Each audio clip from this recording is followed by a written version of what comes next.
Hello everyone, welcome to the channel the Zorawar classes. आप सभी का स्वागत है आज की हमारी करंट अफेयर्स की क्लास में। माय डियर फ्रेंड्स, ये हो जाएगी आपकी 22 ऑफ फरवरी की करंट अफेयर्स की क्लास। और आज क्लास स्टार्ट करने से मैं पहले आपको ये बता दूं कि अब हम वापस अपनी 5 क्लासेस पर आ गए हैं। उसका रीज़न मैंने कल आपको लाइव में बता दिया था कि जो हमारी 7 क्लासेस चल रही थी उसमें प्रॉब्लम ये हो रही है कि टीचर्स थोड़े बिजी हो गए हैं क्योंकि उनके स्कूल खुल गए हैं और बिजी शेड्यूल होने के कारण वो डेली बेसिस पे वीडियो नहीं दे पा रहे हैं। तो अब 7 से वही 5 क्लासेस चलेंगी आपकी per day, Monday to Friday जो आपकी क्लासेस रहती हैं। उसमें मैं आपको एक चीज़ बता दूं कि जो आपकी टाइमिंग रहेगी वो होगी मॉर्निंग 9 AM, आफ्टरनून 12 PM, उसके बाद दोपहर 3 बजे, शाम को 6 बजे और रात को 9 बजे। ये आपकी 5 क्लासेस की टाइमिंग है, जिसमें डेली सुबह 9 बजे की जो क्लास होगी वो करंट अफेयर्स की होगी जो मैं लेता हूँ।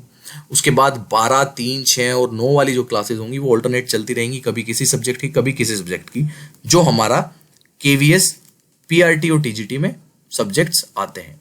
चाहे वो आपका मैथ्स हो, रीजनिंग हो, EVS हो, साइंस हो, इंग्लिश, हिंदी, कंप्यूटर, CDP, वो आपके ऑल्टरनेट चलते रहेंगे। उसका शेड्यूल टाइम टेबल मैं जल्दी ही आप लोगों के साथ शेयर कर दूंगा। दूसरी चीज, अब आपके पास जो व्हाट्सएप पे एक लिंक आता था वो नहीं आएगा।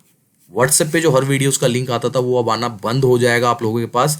आप लोग जो टाइमिंग मैंने बताई है 5 क्लासेस की, सिंपल सी, अगर आप सीरियस कैंडिडेट है, चाहे वो 100 भी हैं, चाहे वो 100 बच्चे भी हैं, तो सिंपल ये 100 बच्चे डायरेक्ट सुबह 9 बजे, दोपहर 12 बजे, शाम को 3 बजे, शाम 6 बजे और रात को 9 बजे डायरेक्ट आएं और डायरेक्ट जो है वो वीडियोस द जोरावर क्लासेस के चैनल पे देखें। अगर आप ऐसा नहीं कर सकते तो मैं आपको एक चीज बता दूं कि जो लिंक है आपको वो टेलीग्राम चैनल पे मिलेगा।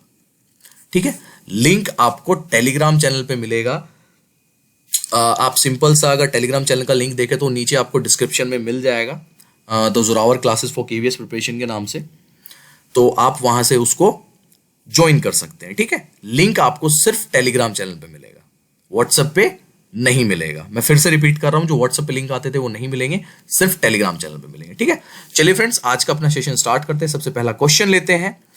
टाटा ने निम्न में से किस कंपनी में 68% हिस्सेदारी खरीदने का समझौता किया है?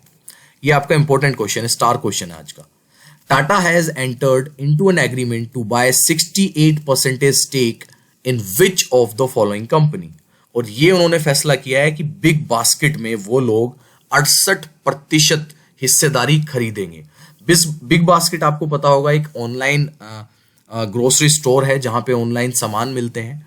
टाटा समूह ऑनलाइन किराना सामान बेचने वाली बिग बास्केट में 68% हिस्सेदारी लगभग 9,500 करोड़ रुपए में खरीद रहा है। टाटा समूह भारत में तेजी से बढ़ते कारोबार खंड में विस्तार के प्रयास के तहत यह अधिग्रहण कर रहा है। बिग बास्केट साल 2011 में अस्तित्व में आई थी। फिलहाल यह भारत के 25 शहरों में कारोबार करती है। तो सिंपल सा ध्यान रखना है कि टाटा ग्रुप्स ने 68% स्टेक जो है वो बिग बास्केट में खरीदने का निर्णय लिया है। आज का देखते हैं क्वेश्चन नंबर 2। ये आपका सुपरस्टार क्वेश्चन है आज का। ठीक है ना, जो क्वेश्चन नंबर 2 है, इट इज सुपरस्टार।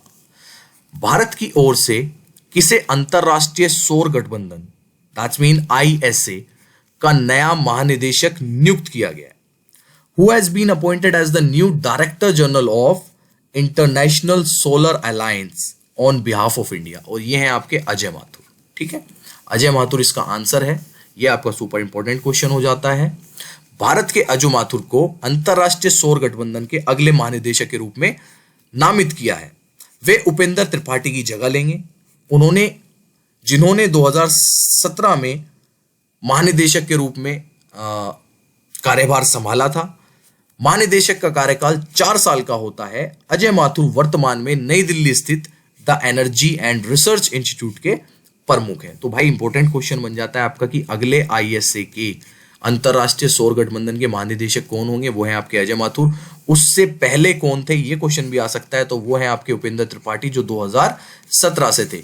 ठीक है, ये क्वेश्चन आप अपने नोट्स में अच्छे से लिख लेना। और क्वेश्चन ये भी बन सकता है कि अजय माथुर यहां पर आने से पहले, ISA में आने से पहले कहां पर कार्यरत थे? तो वो था the energy and research institute जो कि दिल्ली में स्थित है। क्वेश्चन नंबर 3, हाल ही में दक्षिण अफ्रीका के किस खिलाड़ी ने टेस्ट क्रिकेट से संन्यास लेने की घोषणा कर दी है? Recently which player from South Africa has announced his retirement from test cricket, और ये है आपके Faf du Plessis.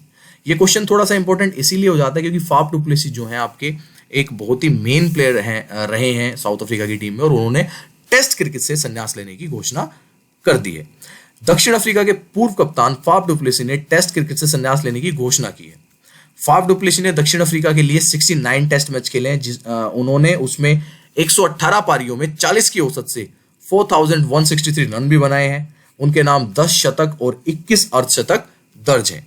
Faf du Plessis का जो बेस्ट स्कोर रहा है वो 199 है। उन्होंने साल 2012 में टेस्ट क्रिकेट में डेब्यू किया था। ठीक है जी, तो Faf du Plessis South African cricket test team से संन्यास रिटायरमेंट ले चुके हैं। क्वेश्चन नंबर 4, ये आपका इंपॉर्टेंट क्वेश्चन है। ठीक है जी, हाल ही में, यह स्टार क्वेश्चन है, हाल ही में किस राज्य के कालाहांडी जिले में स्थित करलापट वन्यजीव अभयारण्य में हैम्ब्रिज स्पेटिसिमिया के कारण 6 हाथियों की मौत हो गई? ये स्टार क्वेश्चन है भाई। Recently 6 elephants died due to haemorrhagic septicaemia in Karlapat wild life sanctuary in Kalahandi district of which state? और ये है आपका उड़ीसा। तो एक तो चीज आपको ये पता लगती है इसमें, कालाहांडी डिस्ट्रिक्ट जो है वो आपका उड़ीसा में पड़ता है। दूसरी चीज आपको ये पता लगती है इसमें, करलापट वन्य अभयारण्य जो है वो भी आपका उड़ीसा में स्थित है। ठीक है, वहां पर हैम्ब्रिज स्पेटिसिमिया एक बीमारी से 6 हाथियों की, 6 एलिफेंट्स की मौत हो गई है। ये इंपॉर्टेंट क्वेश्चन है, स्टार क्वेश्चन है। हाल ही में उड़ीसा के कालाहांडी जिला स्थित करलापट वन्यजीव अभयारण्य में हैम्ब्रिज स्पेटिसिमिया के कारण 6 हाथियों की मौत हो गई। यह बीमारी उन जानवरों को संक्रमित करती है जो पाश्चेरला मल्सोडिया नामक एक संक्रामक बैक्टीरिया द्वारा दूषित जल या मिट्टी के संक्रमण में आने से होती है। इस बीमारी में जानवरों के श्वसन तंत्र और फेफड़े प्रभावित होते हैं, जिसके कारण निमोनिया हो सकता है और उसी के कारण उनकी मौत हो जाती है। ये आपका उड़ीसा में स्थित है, जहां पर जिस वन्य जीवन में ये जो है वन्य जीवन अभयारण्य में 6 हाथियों की मृत्यु हुई है। क्वेश्चन नंबर 5, हाल ही में अंतरराष्ट्रीय गैर सरकारी संगठन ट्रांसपेरेंसी इंटरनेशनल द्वारा जारी भ्रष्टाचार बोध सूचांक में भारत 6 पायदान खिसककर 180 देशों में कौन से स्थान पर आ गया है? India has slipped 6 places to 180 countries in the anti-corruption index recently released by the international non-governmental organization Transparency International, और ये आ गया है जी 86 पे, 80 से खिसक कर 86 पर आ गया है। पहले 80 पर था, अब हो गया है 86 पर। हाल ही में अंतरराष्ट्रीय गैर सरकारी संगठन ट्रांसपेरेंसी इंटरनेशनल द्वारा जारी भ्रष्टाचार बोध सूचांक में भारत 6 पायदान खिसककर 180 देशों में 86वें स्थान पर आ गया है। भारत वर्ष 2019 में 180 देशों में 80वें स्थान पर था। सूचांक के तहत कुल 180 देशों को उनकी सार्वजनिक व्यवस्था में मौजूदा भ्रष्टाचार के कथित स्तर पर विशेषज्ञों और कारोबारियों द्वारा दी गई राय के अनुसार रैंक दी जाती है, जिसमें इंडिया को इस साल 2020 के लिए 86वीं रैंक, 86th रैंक मिली है। किसमें? भ्रष्टाचार बोध सूचांक, जिसको इंग्लिश में कहा जाता है anti corruption index, by which organization, which NGO? Transparency International. Question number 6 ले लेते हैं आज का। किस राज्य सरकार ने राज्य में कोविड वॉरियर मेमोरियल स्थापित करने का निर्णय लिया है? Which state government has decided to establish Covid warrior memorial in the state? और ये है आपका उड़ीसा राज्य। ठीक है, कोविड वॉरियर मेमोरियल कहां पे बनाया जाएगा? उड़ीसा में। उड़ीसा सरकार ने राज्य में कोविड वॉरियर मेमोरियल स्थापित करने का निर्णय लिया है। यह मेमोरियल उड़ीसा की राजधानी भुवनेश्वर में स्थित बीजू पटनायक पार्क में स्थापित किया जाएगा। इस मेमोरियल के निर्णय का उद्देश्य उन फ्रंटलाइन स्वास्थ्य कार्यकर्ताओं के बलिदान और निस्वार्थ सेवा को पहचान प्रदान कराना और उन्हें सम्मानित करना है, जिन्होंने महामारी से लड़ते हुए अपनी जान गंवा दी। आंकड़ों की माने तो उड़ीसा में अब तक महामारी से मुकाबला करते हुए लगभग 60 फ्रंटलाइन स्वास्थ्य कार्यकर्ताओं और स्वास्थ्य कर्मचारियों की मृत्यु हो चुकी है। तो उनके लिए उड़ीसा सरकार ने उनकी अपना जो है फ्रंटलाइन जो स्वास्थ्य कार्यकर्ता थे उनके बलिदान को देखते हुए उड़ीसा में एक कोविड वॉरियर मेमोरियल स्थापित होने जा रहा है। ठीक है जी। क्वेश्चन नंबर 7, हाल ही में किस राज्य सरकार ने गरीबों और निराश्रितों के लिए रियायती पका हुआ भोजन उपलब्ध कराने हेतु मां कैंटीन का शुभारंभ किया है? Recently, which state government has launched Ma Canteen to provide subsidized cooked food to the poor and destitute? और ये हुआ है जहाँ पे देखिए माँ आ जाए, माँ से सिंपल सा आपका पता होगा, जो दुर्गा पूजा जहाँ पे होती है वो है आपका पश्चिम बंगाल। तो इसका आंसर पश्चिम बंगाल है। पश्चिम बंगाल में माँ नाम से कैंटीन जो है शुरू की जा रही है, जिसमें गरीबों को सरकार द्वारा पका हुआ खाना उपलब्ध कराया जाएगा।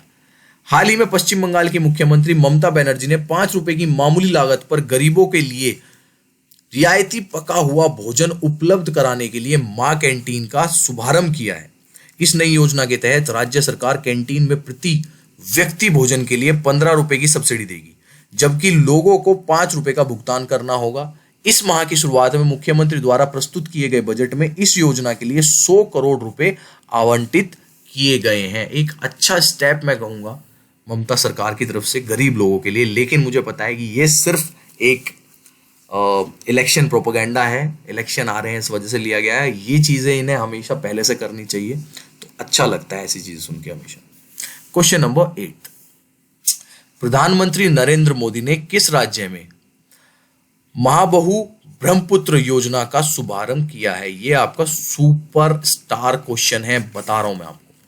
Prime minister Narendra Modi launch the Mahabahu Brahmaputra scheme in which state? और जहां ब्रह्मपुत्र आ गया वो आंसर ऑटोमेटिक आसाम हो जाएगा। जैसे माँ आती, दुर्गा माँ आती, वो पश्चिम बंगाल हो गया, तो ब्रह्मपुत्र आती आसाम। ये मैं थोड़ी सी आपको ट्रिक बता रहा हूं याद करने की। सिर्फ प्रधानमंत्री नरेंद्र मोदी ने 18 फरवरी 2021 के दिन आसाम में कई परियोजनाओं को हरी झंडी दिखाई। इस दौरान प्रधानमंत्री ने वीडियो कॉन्फ्रेंसिंग के माध्यम से महाबहु ब्रह्मपुत्र योजना का भी शुभारंभ किया और 2 पुलों, धुबरी फुलबारी पुल और मजुली पुल की आधारशिला रखी। धुबरी फुलबारी पुल को लेकर प्रधानमंत्री नरेंद्र मोदी ने कहा कि असम और मेघालय के बीच की दूरी सड़क मार्ग से 250 किलोमीटर है। भविष्य में यह केवल 19 से 20 किलोमीटर होगी। माय गॉड, 250 किलोमीटर को सिर्फ 19 से 20 किलोमीटर करना कितना बड़ा चैलेंज रहेगा अगर ये वहां पे उस नदी पे पुल बना दिया जाए, जो कि ये कह रहे हैं धुबरी फुलबारी पुल। ठीक है जी। नेक्स्ट क्वेश्चन ले लेते हैं आज का, क्वेश्चन नंबर 9। किस राज्य के मुख्यमंत्री को Skoch chief minister of the year पुरस्कार से सम्मानित किया गया है?